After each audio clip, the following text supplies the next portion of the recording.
Muito bem, meus amigos, retornando para o nosso último bloco do dia de hoje, queria situar vocês na nossa didática. Já vimos empresa, empresário, empresário individual.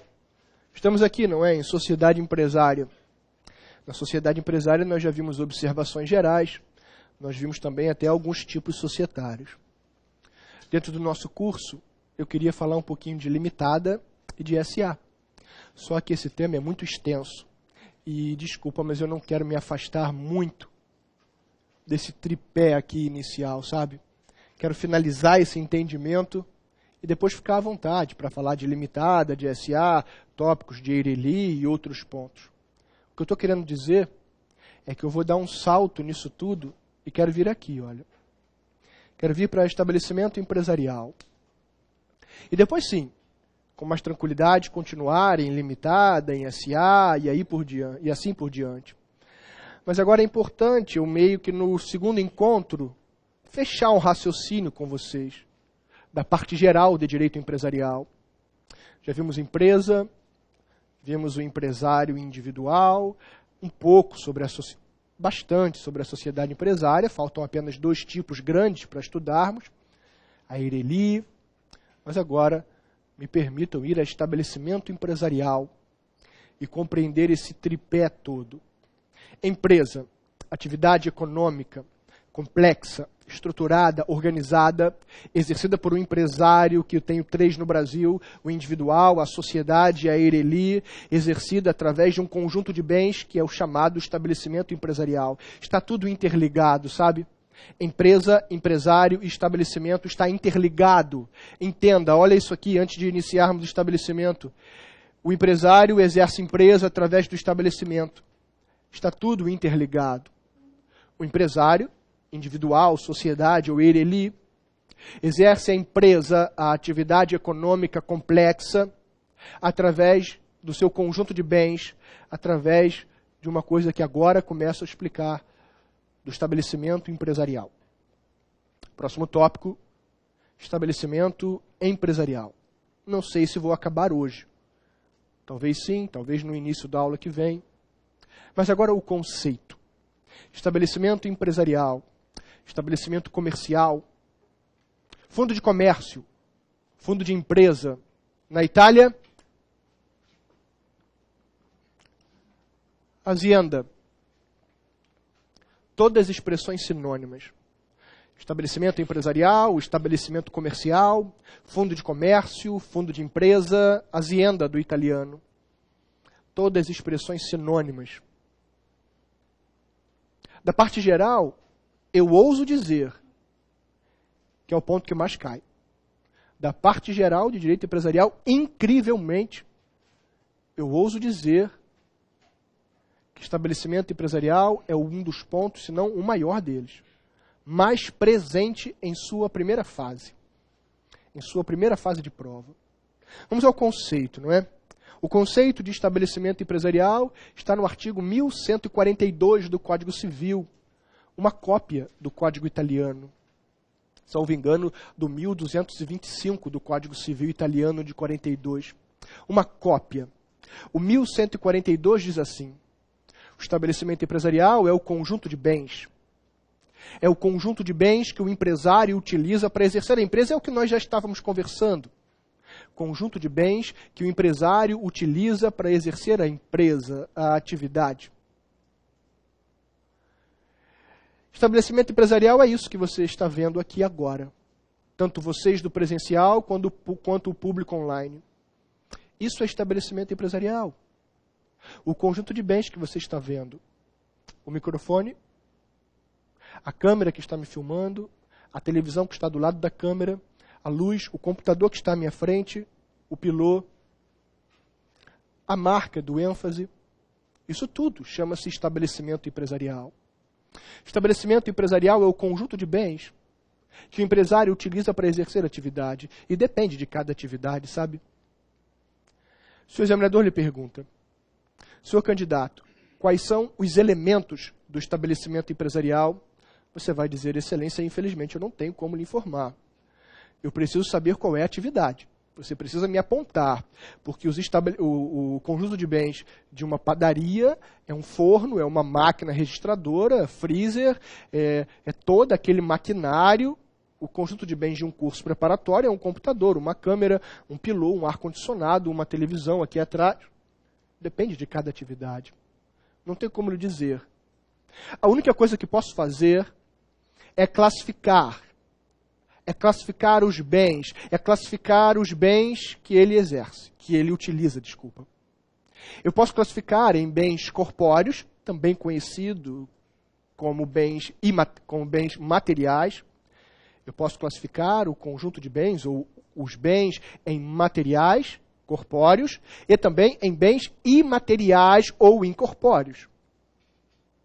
Resumindo, estabelecimento empresarial é o conjunto de bens corpóreos e incorpóreos que o empresário utiliza no exercício da empresa. Esse é o conceito, é o ponto inicial de partida de nosso estudo. Estabelecimento empresarial é o conjunto de bens corpóreos e incorpóreos que o empresário utiliza para exercer a sua atividade. Corpóreos ou materiais? Corpóreos é tudo aquilo que posso tocar, tudo aquilo que ocupa espaço no nosso mundo físico. O microfone, computador, câmera. Muito bem. O maquinário, o estoque, veículos, isso são bens corpóreos. Maquinário, estoque, veículos. Mas uma atividade também é feita de bens incorpóreos. As invenções, a marca, são bens incorpóreos. O nome empresarial. Uma indústria farmacêutica faz a sua atividade com um tanto de bens incorpóreos. As invenções.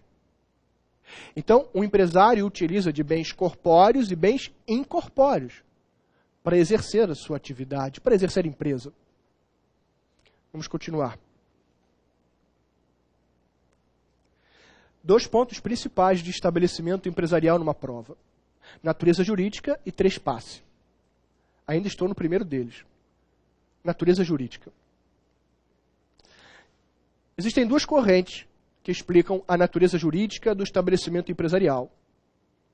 A primeira vai dizer que temos uma universalidade de fato e a segunda, uma universalidade de direito. Fecho o meu raciocínio e vou sempre repetir. Natureza jurídica do estabelecimento empresarial. 2 correntes. Universalidade de fato e universalidade de direito. De que adianta?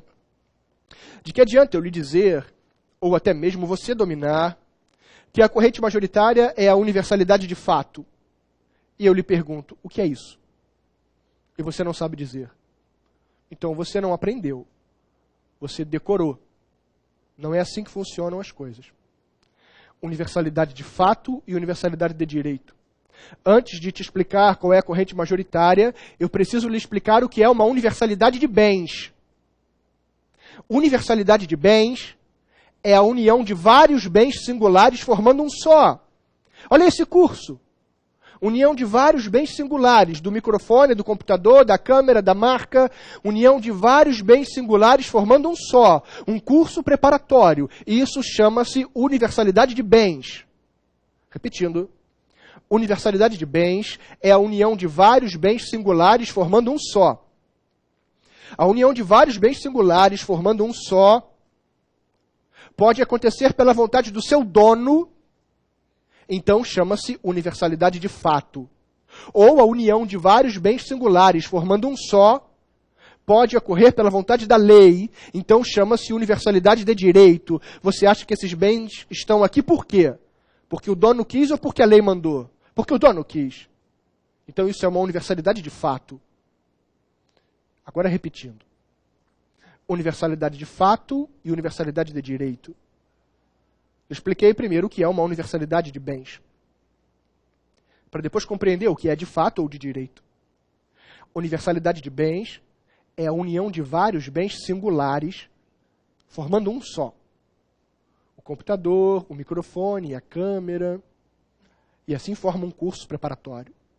Bens que individualmente têm seu valor. Isso chama-se universalidade de bens. A união de vários bens singulares formando um só. e depois complementei.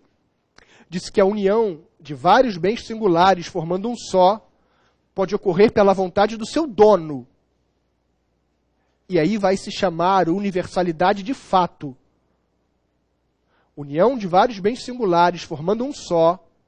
Se acontece essa união pela vontade do seu dono, chama-se universalidade de fato. Agora, se essa união de vários bens singulares formando um só, como a herança jacente ou a massa falida, pela vontade da lei, aí chama-se universalidade de direito. Senhores, esse curso não está aqui porque a lei mandou. Ele existe pela vontade do seu dono. Então, a natureza jurídica do estabelecimento empresarial é a universalidade de fato. Agora sim. Agora você pode afirmar que estou tratando de uma universalidade de fato e saber o que isso significa. Fortalecendo ainda essa posição, tem o artigo 90 do Código Civil, que deixa claro essa afirmação.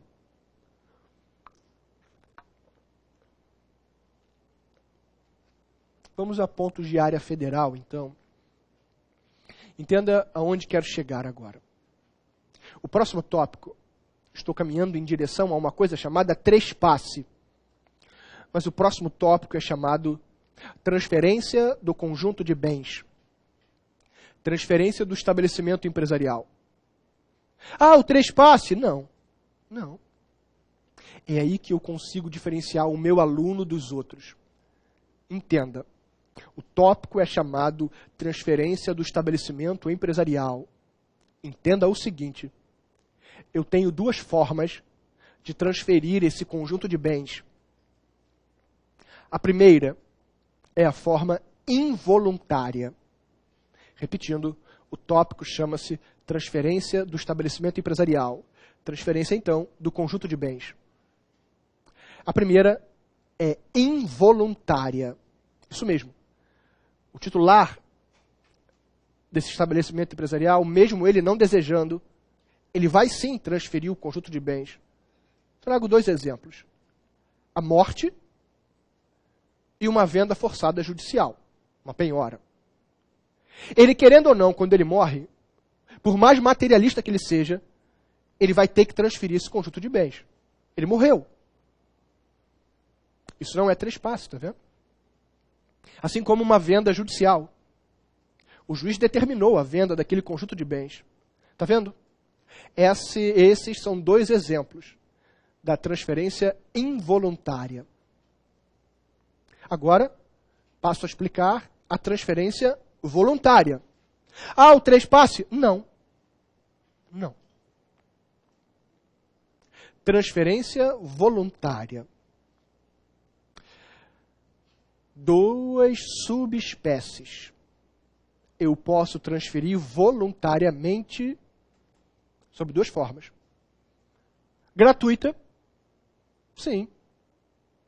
Posso pegar esse conjunto de bens e doar a minhas filhas. Qual o problema?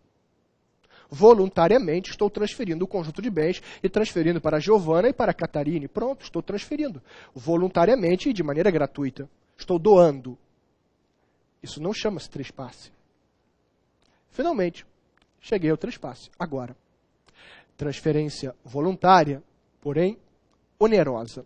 Vejam então, se não fui muito claro, como ficou o tópico transferência do conjunto de bens.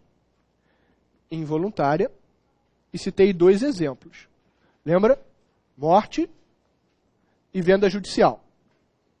Já a forma voluntária, ela pode ser gratuita ou onerosa. Expliquei a gratuita, que o exemplo é a doação. Agora estou aqui. Compreendem o que digo? Agora estou aqui. A transferência voluntária e onerosa. A compra e venda. A venda do conjunto de bens, agora sim. Seja bem-vindo ao conceito de trespasse. Transferência voluntária e onerosa do conjunto de bens. Isso sim, chama-se trespasse. A transferência voluntária e onerosa do conjunto de bens. E ficou muita gente no meio do caminho. Muitos candidatos ficam no meio do caminho. ao conceituar trespasse como a transferência do conjunto de bens. Eu apresentei a vocês inúmeras formas de transferir o conjunto de bens que não foram chamadas de trespasse. Com a morte eu transferi o conjunto de bens, isso não é trespasse. Com uma venda judicial eu transferi o conjunto de bens, e isso não chama-se trespasse. Com uma doação eu transferi o conjunto de bens, e isso não chamou-se trespasse.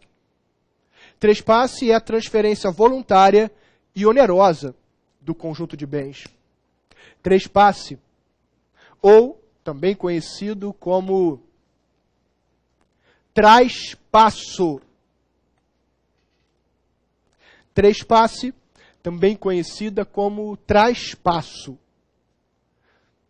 E alguns, ainda de maneira equivocada, vão dizer assim: também conhecida como passa-se o ponto. Zero. Mas um zero bem grande para nunca se esquecer. Veja, estamos começando a entender o seguinte: trespasse é a transferência voluntária e onerosa do conjunto de bens. Do curso ênfase. Vou transferir esse microfone, esse computador, essa câmera, a televisão, o ar-condicionado, vou transferir para uma outra pessoa jurídica. Só tem uma coisa: passar o ponto. Passar o ponto é transferir o local onde exerço a atividade. Olha, eu vou realmente transferir o microfone, a câmera, o computador, tudo daqui, essas cadeiras e tudo mais, só que eu não vou poder transferir esse imóvel, porque esse imóvel é alugado. Desculpa, eu estou realizando trespasse, mas eu não estou te transferindo o local onde eu exerço a minha atividade. Eu não estou passando o ponto a você.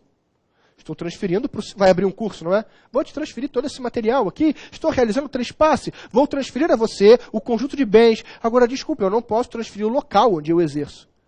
Porque tem um detalhe. Ele é alugado. Está vendo? Como nem sempre com o trespasse, eu vou transferir o local que exerço a atividade, ou seja, trespasse não é sinônimo de passo, ponto. Realmente, dentre esse conjunto de bens, pode ter o local que eu exerço a atividade, mas pode não estar também. Então não confunda as coisas. Pode ser que no trespasse eu também transfira o local onde eu exerço a atividade, mas pode ser que não. Jamais poderia utilizar uma expressão sinônima. Trespasse, transfiro o conjunto de bens que exerço a atividade. O local onde eu exerço a atividade pode ou não estar presente nesse conjunto de bens. Então, por favor, jamais diga que trespasse é sinônimo de passa-se o ponto.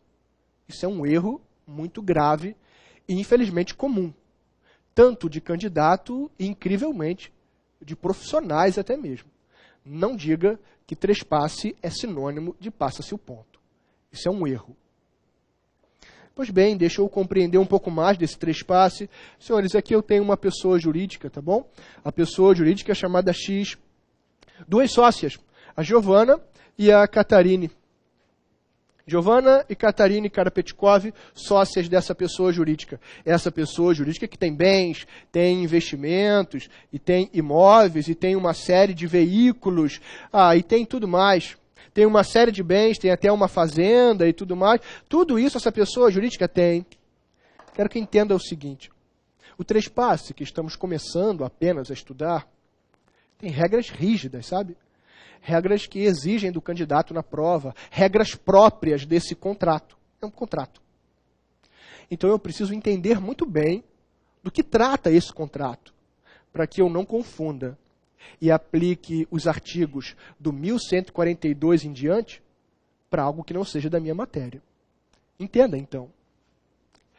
Eu não estou conversando sobre cessão de cotas da Giovana para o Tiago. Eu não estou conversando disso. Eu também não estou falando de nenhuma alteração societária. Pessoa X que vai se transformar agora em Y. Eu não estou falando absolutamente nada disso. Nós não estamos conversando sobre cessão de cotas ou ações, nós não estamos conversando sobre reorganização societária, fusão, cisão, incorporação. Não estou conversando nada disso. A única coisa que estou fazendo, sabe esse conjunto de bens aqui? Estou pegando todos, estou transferindo para uma nova pessoa, para a sua pessoa jurídica. Continua tudo igual, viu? Pessoa jurídica X está viva. Sócias Giovana e Catarine, que vão comprar novos bens. Só estou transferindo o conjunto de bens.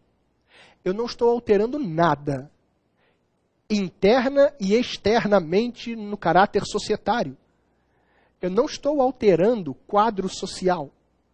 Não saiu um sócio e entrou o outro. Não estou aplicando as regras de cessão de cotas ou ações. Não estou. Não estou aplicando regras de reorganização societária, fusão. Não. O que vamos estudar a partir de agora é a transferência do conjunto de bens. Aí, desculpa, eu vou comprar outros, tá? Eu vou fazer um investimento melhor, eu vou comprar um imóvel melhor, vou comprar veículos melhores, pronto. Qual a dificuldade de se entender que isso chama-se trespasse? Aprimorando ainda mais. O STJ analisa a seguinte paisagem. A diferença de quando eu tenho as regras da minha matéria, essa compra e venda do conjunto, ou quando vou aplicar regras do direito civil e um contrato chamado simplesmente de compra e venda. Veja o seguinte, meu exemplo clássico também. Nós temos uma sociedade de logística, nós dois. Temos uma sociedade de logística, sabe? Nós temos 10 caminhões que vivem circulando pelo Brasil e a gente está instalado nesse escritório aqui, nessa pequena salinha.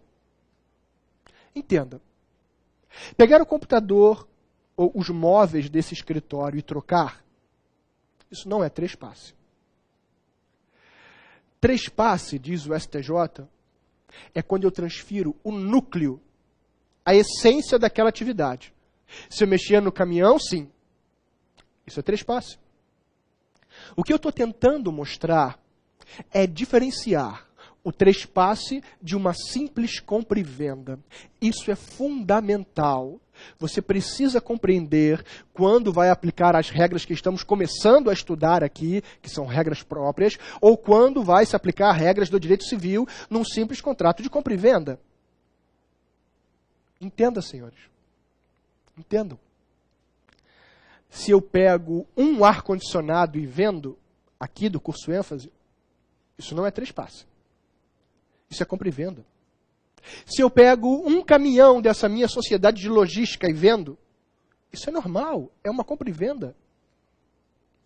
Eu tenho sempre que enxergar a transferência do núcleo daquela atividade. Aí tem o trespasse, aí aplico as regras que vamos estudar. Só o caso concreto vai te dizer isso. Não eu aqui.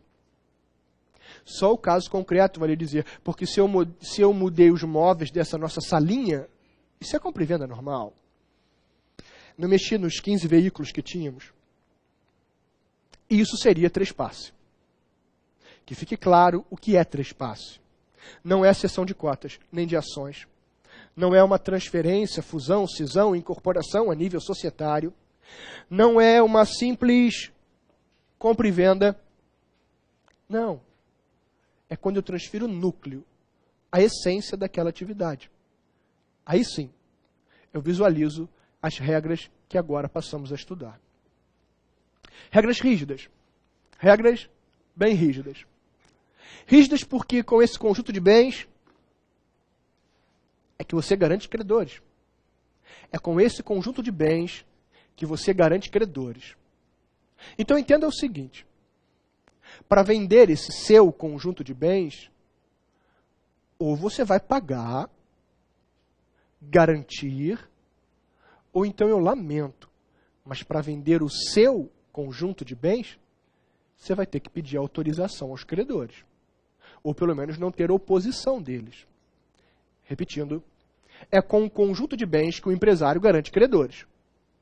Se você está esvaziando o conjunto de bens, isso é um risco. Vou lhe dizer a partir do 1145 do Código Civil. Amigo, ou paga, ou garante, ou vai se submeter a uma autorização dos credores. Tiago, e se ele não fizer isso? Se ele não fizer, as coisas vão se complicar para o lado dele. A punição mais branda que tenho é a nulidade desse contrato. Repetindo, quando realizo o trespasse, tenho regras a seguir. Regras a partir do artigo 1145. Lembra? O conceito está no 1142? Então, estou caminhando entre esses artigos. O 1145 começa, estou lhe dizendo, meus amigos, ou vou pagar credores, ou vou garantir. Se não, me submeto a uma anuência, entre aspas, dos credores. Afinal de contas, é com esse conjunto de bens que garanto credores. Se não fizer isso, se esvaziar o meu patrimônio sem cumprir esses regramentos, as coisas vão se complicar, como eu estava dizendo. A penalidade mais branda que eu posso informar aos senhores é sobre a nulidade daquele contrato. Eu declaro a nulidade de que contrato? Do trespasse. O trespasse é um contrato. Compra e venda. Transferência voluntária e onerosa do conjunto de bens. Mas essa não é a punição principal que queria dizer aos senhores. Pelo seguinte, a falência, que está na Lei 11.101, ela tem as causas de pedir, os motivos para pedir a falência de alguém, sabe? Eles estão no artigo 94 da Lei 11.101. Repetindo, a Lei 11.101 de 2005, que trata de falência, no artigo 94, traz as possibilidades de você apontar o dedo e pedir a quebra de alguém. O 94 é dividido em 3 incisos. No 1, no 2 e no 3, o que me interessa é o último deles. Para explicar agora, me interessa o 94, inciso de número 3. Tem um título. Ele é chamado de Atos de Falência. O 94, inciso de número 3 da Lei 11.101, os motivos para se pedir a quebra. O 94, inciso 3, recebe um nome. Ele é chamado de Atos de Falência. Atos de falência são determinadas ações, determinadas atitudes desse devedor que eu não espero mais nada. Eu presumo que ele está quebrado e peço a sua quebra. Nesse rol exemplificativo do 94, inciso 3, no rol exemplificativo do 94, inciso 3, está o trespasse. Realizar a transferência voluntária e onerosa do conjunto de bens sem comunicar os credores, sem garantir ou sem ter anuência. Eu posso apontar o dedo e pedir a sua quebra. Sabe como isso cai em prova, por vezes? Senhor candidato, no Brasil, o estado de insolvência que gera falência pode ser presumido? Acabei de te dar um exemplo. Ele pratica determinados atos que eu presumo que ele está falido. Bela pergunta de prova, hein? A pergunta é, senhores, no Brasil, o estado de insolvência, o que fundamenta uma quebra, sabe? Pode ser presumido? Pode. 94, inciso 3 da Lei de Falência. Atos de falência, porque por essas atitudes eu presumo que ele está quebrado. Eu presumo que ele está quebrado. Tudo tranquilo? Olha até que ponto cheguei na punição. Olha até onde cheguei ao punir esse sujeito que realiza o trespasse sem maiores problemas. Muito bem. Chegamos ao ponto mais chato e complicado da parte geral de direito empresarial. A responsabilidade no trespasse. Mas agora vamos estudar o artigo 1146 do Código Civil. 1146 do Código Civil. Estudamos nesse dispositivo a regra geral sobre responsabilidade no trespasse. Vou dividir o 1146.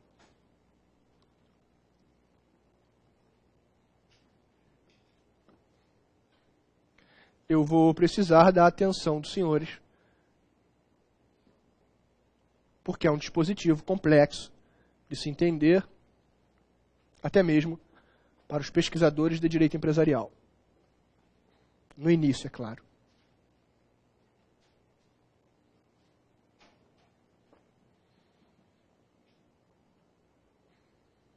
Vamos lá. Meus amigos, divido 1146 em duas partes, para que tenhamos uma didática minimamente coerente. 1146, não leia por enquanto. 1146, primeira parte. É o seguinte, cara, eu tenho um restaurante e quero vender esse conjunto de bens aos senhores. Muito bem, senhor comprador, entenda o seguinte. Daqui para frente, do trespasse para frente, as dívidas são suas. É claro, você é o novo dono. Daqui para frente é com você. Não vejo prova nisso. O problema estão nas dívidas anteriores. O que tem, Tiago? Era da sua época. Eu sei. Mas o 1146 diz: senhor novo dono, sabe as dívidas anteriores? Pois é, mesmo não sendo suas, você responde, desde que contabilizadas. Repetindo, primeira parte do 1146. Estou analisando a responsabilidade do comprador apenas. Senhor novo dono, senhor adquirente, senhor comprador, daqui para frente a responsabilidade é sua. Claro, você é o novo dono. O problema está nas dívidas anteriores. O que tem? O que tem, Tiago? Eu não estava vivo aí nessa época. Lamento. Você responde por dívidas anteriores desde que contabilizadas. Explico melhor. É porque o que aconteceu foi o seguinte. Sabe o meu conjunto de bens do restaurante? Ele estava avaliado em 2,5 milhões. Uma adega, mesas de madeira boa, talheres. Foi isso que eu te vendi. 2,5 milhões foi até barato. E olha, eu tenho dívidas de 500 mil. Faz o seguinte então. Ao invés de me pagar 2,5 milhões, pague apenas 2. Estou fazendo um abatimento. E estou colocando isso no contrato. O legislador diz isso. Eu presumo, senhor comprador, já que estava contabilizado no seu contrato, que você até recebeu um desconto por isso. Então não vá fugir. Senhores, na primeira paisagem do 1146 não vejo ponto difícil de se compreender. As dívidas daqui para frente, suas, senhor novo dono.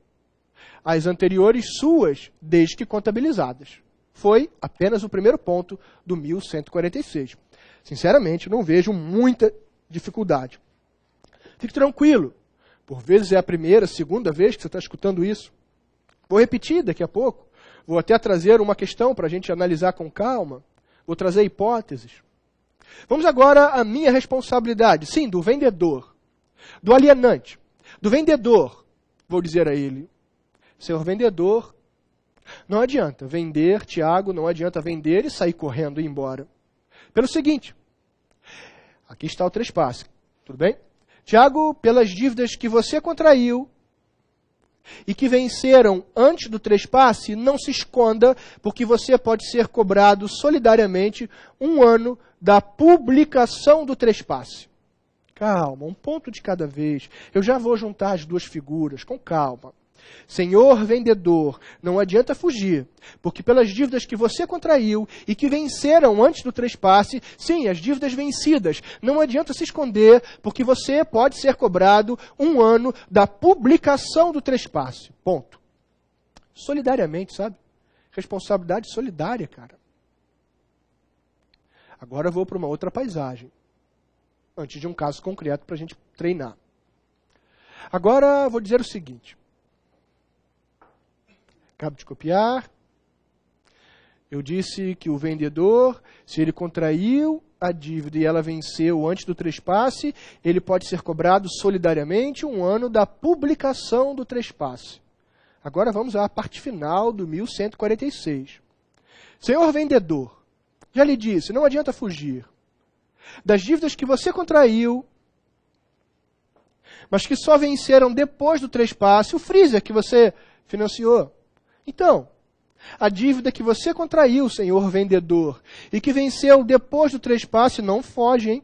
Porque você pode ser cobrado 1 ano, solidariamente, do vencimento dessa dívida. Repetindo, a responsabilidade do vendedor. Senhor vendedor, pela dívida que você contraiu e que venceu antes do trespasse, Um ano solidariamente da publicação. Agora, pela dívida que você contraiu e que só venceu depois do trespasse, não se esconda, porque solidariamente pode ser cobrado um ano do vencimento. Agora, com calma, eu vou juntar os 2 ou 3 exemplos. Acabo de copiar, pois vou trazer um ponto de prova. Nesse ponto de prova, a didática, a tranquilidade, deve fazer você responder 2 pessoas separadas. A figura do comprador e a figura do vendedor. De maneira isolada, separada, para que você compreenda bem melhor. Aqui está uma linha do tempo, aqui o trespasse, e aí vou trazer informações aos senhores. Vou querer saber a responsabilidade de quem comprou e de quem vendeu. Vou dizer aos senhores que no meu primeiro exercício, uma dívida que começou aqui e que venceu aqui, contabilizada e tudo mais, vamos lá. Senhores, dívida contraída antes do trespasse, venceu antes do trespasse e foi contabilizada. Vamos lá. Responsabilidade do comprador, o que vimos do comprador? Senhor comprador, daqui para frente é contigo, mas não estou falando de coisas daqui para frente, estou falando daqui. Ah, senhor comprador, você responde se a dívida estava contabilizada. Estava contabilizada? Sim, então o comprador responde. Agora vamos ver o do vendedor. Senhor vendedor, pela dívida que você contraiu e que venceu antes do trespasse, esse caso aqui, senhor vendedor, não adianta correr, porque você pode ser cobrado solidariamente um ano da publicação do trespasse. E assim respondo com tranquilidade minha questão. Excelência, o comprador responde sim por essa dívida, porque estava contabilizada. Porém, existe no caso em tela uma responsabilidade solidária, porque eu vou poder cobrar do vendedor também um ano da publicação, depois só do outro. Entendido? Vou trazer um novo caso. Posso apagar? Vou trazer uma nova indagação.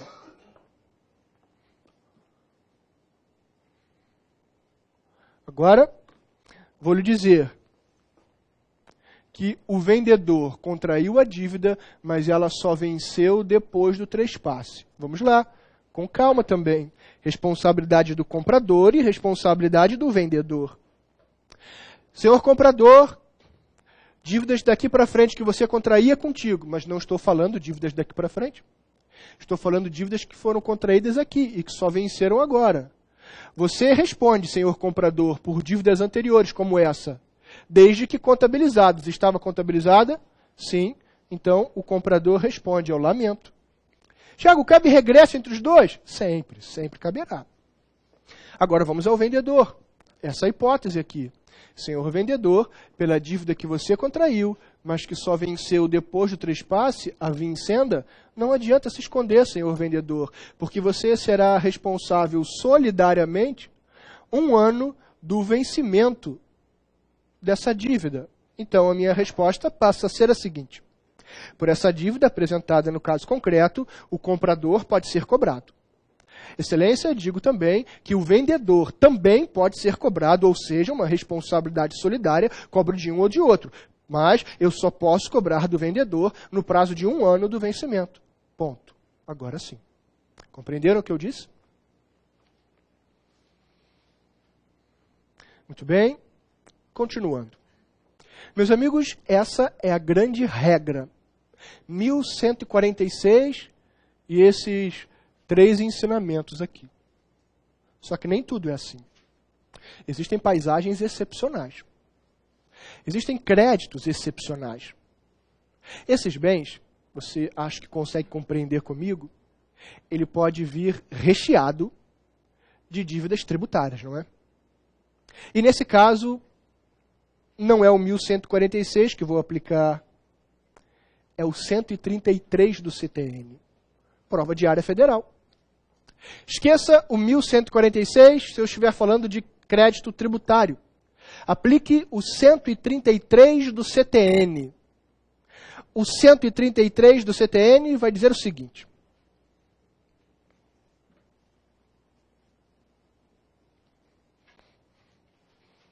Antes, entenda o seguinte.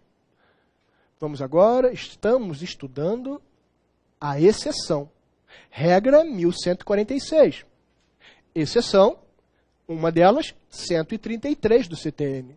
Se estiver falando de problemas tributários, pode parar, não aplique o que você acabou de estudar. Olha para cá. A linha do tempo, o trespasse. Senhores, problemas tributários, obrigação tributária daqui para frente, eu não tenho conflito. Não tenho nem pergunta de prova. A obrigação tributária é do novo dono, não tem conflito. Se ele teve a obrigação tributária, a responsabilidade é dele, tudo bem? Isso não vai cair em prova. O problema, de fato, é quando eu tenho a obrigação tributária aqui. É isso que estamos estudando agora. Porque eu vou lhe dizer o seguinte, senhor novo dono, eu sou o fisco. Vou lhe dizer o seguinte, senhor novo dono. Sabe essa dívida? Sei, não é minha, diz o novo dono. Eu respondo daqui para frente. Eu sei que não é sua. Eu sei. Eu sei que a dívida é do Tiago, aquele que te vendeu o restaurante, eu sei. Ah, mas eu sou o fisco, cara. Eu posso fazer o que eu quiser. Vigora a indisponibilidade de bens e interesses públicos, a supremacia do interesse público. Deu para entender? Eu faço o que eu quiser? Pois o 133 vai dizer assim, senhor novo dono, mesmo o problema tributário não sendo seu, eu posso lhe cobrar. Mas não é meu, mas eu posso lhe cobrar, já te disse, eu sou o fisco. Eu posso lhe cobrar de duas formas. Vamos ver qual vai se enquadrar, diz o 133. Olha, eu posso lhe cobrar integralmente, leia-se, solidariamente. Se o Tiago, o cara que te vendeu, né, o verdadeiro devedor, se ele não está mais no mundo empresarial, não está mais com esse dinheiro todo, sabe? Lamento informar. Agora, número 2 do 133, tem outra forma também, essa mais leve para você, senhor novo dono. Eu posso lhe cobrar subsidiariamente. O débito que não era seu, então eu posso lhe cobrar subsidiariamente, ou seja, benefício de ordem, sabe? Primeiro do Tiago, mas depois posso em você. Se o Tiago volta ao mundo empresarial dentro de 6 meses. Repetindo o que diz o 133 do CTN. Problemas anteriores ao trespasse. Mas aí o novo dono vai insistir. Isso não é problema meu. É sim. Sou fisco. Posso cobrar de você, mesmo não sendo sua a dívida. Posso cobrar de você de duas formas. Repetindo. Posso lhe cobrar solidariamente, integralmente, diz a lei, se o cara que te vendeu não está mais no mundo empresarial. Em outras palavras, sabe, estou lidando com a didática aqui. Ou número 2, posso lhe cobrar subsidiariamente. Em segundo plano, benefício de ordem. Fica mais tranquilo. Se o cara que te vendeu ainda está no mundo empresarial dentro de 6 meses. Pronto. Essa é a exceção. Quando eu estiver diante de problemas tributários, esse é o planejamento. É assim que funciona. Amigos, essa não é a única exceção. Se eu estiver falando que esses bens garantem uma dívida trabalhista, a história também é outra. E é uma história muito grande. Mais uma exceção, apresento aos senhores o 448 da CLT. Trata de uma coisa chamada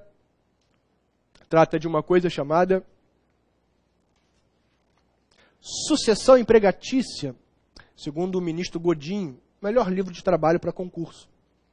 O ministro Godinho explica muito bem sucessão empregatícia. Na verdade, dentro da área trabalhista existem inúmeras teorias para esse momento. Resumindo todas elas, de uma maneira bem grosseira, eu vou te dizer, não tem essa de antigo ou novo dono. Resumindo, por gentileza, eu estou sendo grosseiro ao resumir o estudo trabalhista. Mas resumindo, olha, eu não quero saber quem é o novo ou o antigo dono. Eu vou cobrar o crédito trabalhista de qualquer um dos dois. Cada um traz um requisito a mais na área trabalhista, uma teoria ou outra mais sofisticada, mas a área trabalhista está priorizando o dinheiro desse funcionário, que é um crédito alimentar. Resumindo, não aplique o 1146 se eu estiver falando de crédito trabalhista. A sucessão empregatícia é um assunto que demoraria 1 ou 2 aulas aqui da gente conversando. Um assunto muito bacana na área trabalhista, extenso, muito rico, cada teoria trazendo um requisito, mas concluindo de maneira grosseira, cobra dos dois, de um ou de outro, não me importa. Muito bem, em regra 1146, exceção 133 do CTN, 448 da CLT. Agora entenda. Esqueça as 2 exceções. É verdade, esqueça as 2 exceções. Não aplique o 448 e nem o 133 se eu estiver diante da maior exceção de todas. Se eu estiver diante de uma crise empresarial. Se eu estiver diante da Lei 11.101, a sucessão aqui ela é bem diferente. Repetindo, esqueça tudo o que você estudou se eu estiver no mundo de crise empresarial. Se eu estiver estudando a Lei 11.101, se eu estiver diante da falência e da recuperação, entenda o porquê. Senhores, na falência e na recuperação, vender o conjunto de bens, realizar o trespasse, vender a coisa boa que ainda sobrou, é muito legal. Eu pego o que sobrou, vendo, ganho dinheiro e pago credores. Vale a pena, é muito legal. Se eu realizo o trespasse durante a falência, art. 141 da Lei de Falência, vou lhe avisar. O cara que compra não responde por débitos tributários e trabalhistas. Esqueçam as 2 exceções que falei. Repetindo. Realizar o trespasse diante de crise é normal e faz bem. Se eu realizo durante uma falência, está na lei. 141. Muito clara. Não haverá sucessão trabalhista e não haverá sucessão tributária. Ponto final. Está na lei. Esqueça os artigos que estudamos agora. Esqueça. O grande problema é quando eu vendo essa parte boa ainda, esse conjunto de bens, durante a recuperação. Aí há um problema, que dirá a Varig. Veja o seguinte, a Varig hoje está falida, mas ela tentou se recuperar.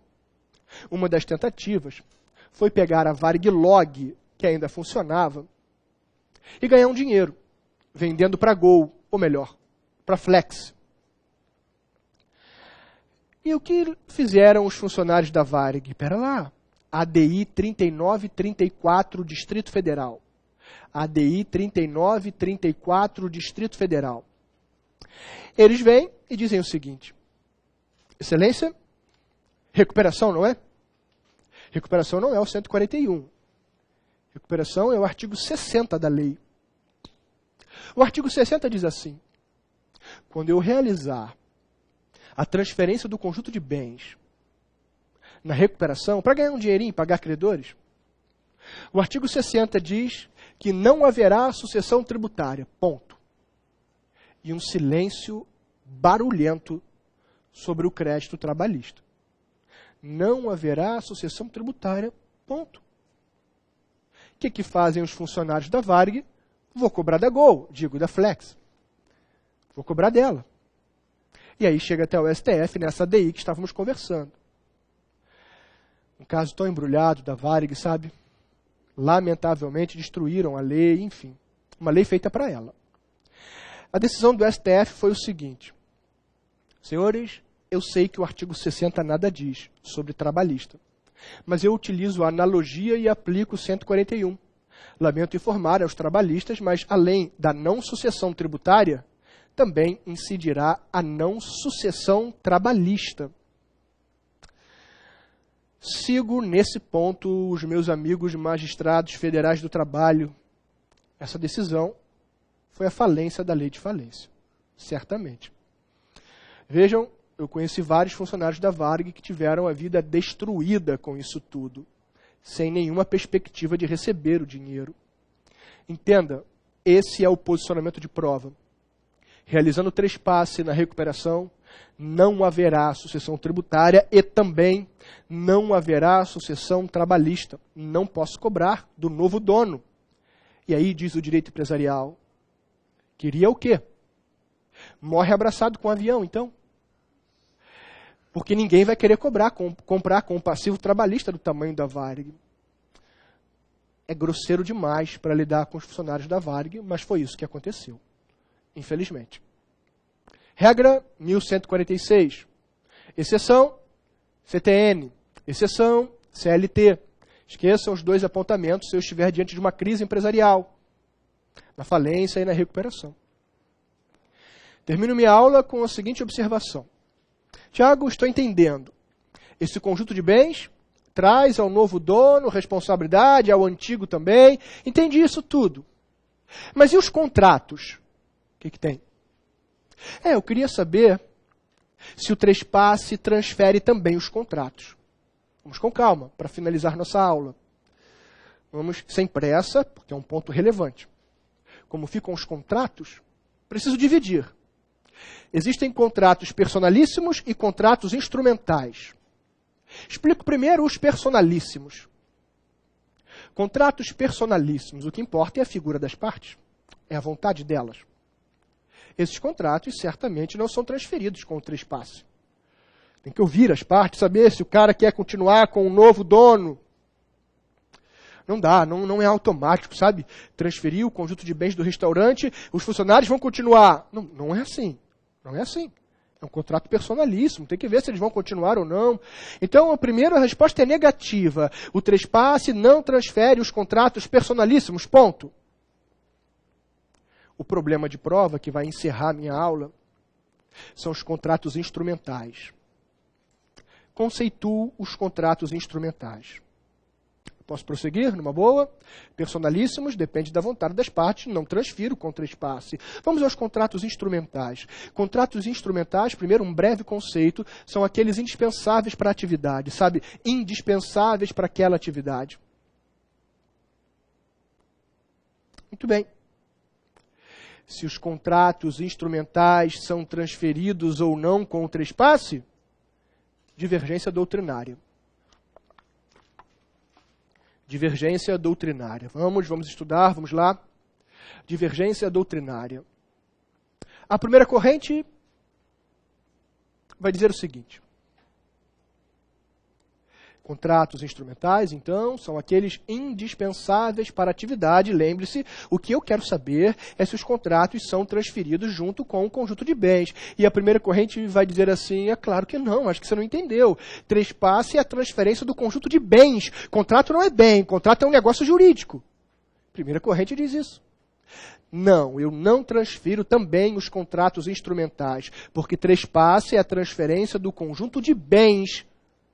E contrato não é bem. Ótimo. Muito bem. Só preciso te dizer que essa corrente é minoritária. Preciso lhe dizer que ela é minoritária e agora explicar. Corrente majoritária em seguida. A corrente maioral vai dizer o seguinte. Senhores, eu sei muito bem. Eu sei muito bem que trespasse é a transferência do conjunto de bens, e não de contratos. Mas vamos ao exemplo clássico. Está vendo aqui esse posto de gasolina da Petrobras? Vou transferir a vocês o conjunto de bens. A bomba com a marca da BR, vou transferir o teto com a marca da BR, vou transferir óleo, lubrificante e tudo mais, todos da marca BR.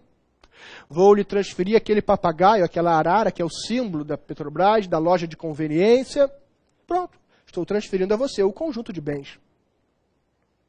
Eu sei que trespasse é a transferência do conjunto de bens e não de contratos. Eu sei disso. Mas é impossível, sabe? É impossível eu realizar a transferência do conjunto de bens sem transferir os contratos instrumentais. Sem transferir a você, por exemplo, o contrato de fornecimento de combustível. Você vai fazer o quê? Eu estou comprando para montar um posto da Shell. Tá. Não dá para pintar a bomba e botar uma concha. Não dá para pegar a arara, destruir, moldar e fazer uma concha. Não tem como fazer isso, sabe? Eu não tenho como transferir o conjunto de bens se eu não transfiro para você os contratos instrumentais, diz a doutrina e a jurisprudência majoritária. Entenda, eu sei que trespasse é a transferência de bens e não de contratos. Mas os contratos instrumentais é impossível.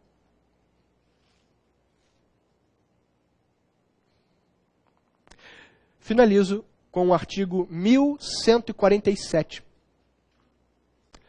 Acabaram de anotar os contratos instrumentais, repetindo, apesar de eu não estar tratando de bens, apesar disso, é impossível realizar o traspasse sem a transferência do conjunto de bens. Meus amigos, finalizo dizendo o seguinte: o 1147, o último artigo sobre estabelecimento empresarial, diz o seguinte: sabe esse conjunto de bens do restaurante que te vendi? Como regra, se o contrato nada falar, não posso fazer concorrência com você pelo prazo de 5 anos. O contrato pode estipular algo diferente? Claro. Olha, me paga, ao invés de 2 milhões, me paga 1,5 milhão e deixa eu fazer concorrência com você? Deixo. É completamente possível estipular um outro prazo. Só que os informativos do STJ desse ano, de 2015, eles deixam bem claro que é possível a cláusula de não concorrência desde que eu tenha um limite expresso no contrato. Isso já foi 3 ou 4 julgados em informativos de STJ esse ano. Eu posso ter uma maneira diferenciada de acordar isso, desde que esteja expresso no contrato. Meus amigos, desculpe a demora, mas agora eu faço uma revisão do que nós vimos. Entramos em estabelecimento empresarial, não lembra? Conjunto de bens, corpóreos e incorpóreos, que o empresário utiliza no exercício da atividade. Hacienda, fundo de comércio, fundo de empresa. 2 grandes pontos de estabelecimento empresarial. Primeiro, natureza jurídica. Universalidade de fato, está lembrado? União de vários bens singulares formando um só, pela vontade do dono. Universalidade de fato. Depois, entrei em transferência do estabelecimento. Involuntária, voluntária, onerosa? Trespasse, traspasso. Transferir o conjunto de bens. Não é uma alteração societária ou algo parecido. Apenas transfiro o conjunto de bens, o que já é bem diferente de compra e venda. Dentro disso tudo, tem uma grande responsabilidade, que é o artigo 1146 do Código Civil. Regra geral. Senhor novo dono, daqui para frente é contigo. Mas débitos anteriores não são seus, eu sei. Mas se tiver contabilizado, você responde. Senhor vendedor, não se esconda, porque pelas dívidas que você contraiu e que venceram antes do trespasse, você pode ser cobrado 1 ano da publicação. Agora, pelas dívidas que você contraiu e que só venceram depois, a cobrança é solidária 1 ano do vencimento. Exceções? 133 do CTN. Esqueça isso aqui. Mesmo a dívida sendo do vendedor, eu posso cobrar do novo dono. De 2 formas. Solidariamente, se o que vendeu não está mais no mundo empresarial. Ou subsidiariamente, se o que vendeu está dentro do mundo empresarial em 6 meses. No CTN, também esqueça isso, na CLT, sucessão empregatícia, também esqueça isso aqui. E eu cobro até dos 2. Esqueça CTN e CLT se eu estiver lidando com a crise empresarial. Porque se eu vendo durante a falência, o 141 de maneira clara diz que não haverá sucessão trabalhista e tributária. Se eu faço isso durante a recuperação, a jurisprudência, além da lei estar no tributário, me defende a nível trabalhista. Depois, falei sobre a área contratual. Em regra, os contratos não são transferidos com trespasse, porque nele eu transfiro apenas bem. Porém, os contratos instrumentais, isso acontece de imediato. Cláusula de não concorrência. Se o contrato não falar nada, 5 anos sem concorrer. Posso estipular prazo maior, menor ou igual? Posso, desde que limitado expressamente no contrato. Por hoje foi isso. Estudamos sociedades, estabelecimento empresarial. Obrigado pela companhia de todos vocês, pelo carinho. Queria agradecer nesse final. Na aula passada, no final da aula passada, eu recebi inúmeros e-mails, tanto no meu Facebook, quanto pelo curso ênfase, agradecendo e me parabenizando pela aula. Eu gostaria de agradecer a todos vocês e dizer o seguinte, que o meu único compromisso aqui é, durante todos os minutos que tenho de aula, falar o máximo de conteúdo possível, e é isso que eu vou fazer ao longo de todo o nosso curso. Então eu gostaria de agradecer o carinho e dizer que a forma que eu tenho para retribuir é sempre tentar trazer a aula mais própria para a área federal, trazendo e fazendo assim um bom caderno para que você tenha uma boa tranquilidade na hora da prova, tá bom? Obrigado pelas palavras de todos vocês, de todos aqueles que me enviaram e-mail, e até nosso próximo encontro, viu? Grande abraço a todos, até a próxima.